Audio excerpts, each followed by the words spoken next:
दोस्तों नमस्ते, प्रणाम, हर हर महादेव। आइए बहुत ही प्यारे गीत लाए हैं, आप लोग सुनिए। अच्छा लगे तो कमेंट बॉक्स में बताइएगा, फुल वॉच करके सुनिएगा। हमके कांवर ले याद वही बेला बा, बाबा जी के मेला बाना।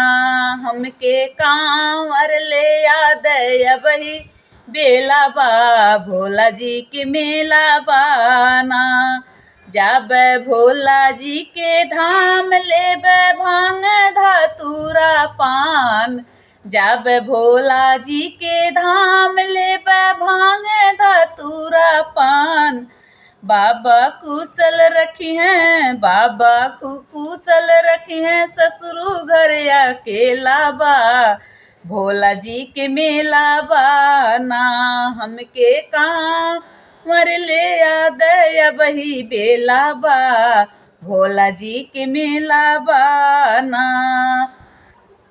जब बाबा के दरबार देव जलवा के ढार, जब बाबा के दरबार देव जलवा के धार। बाबा कुशल रखी हैं, सजना घर अकेला बा, भोला जी के मेला बाना।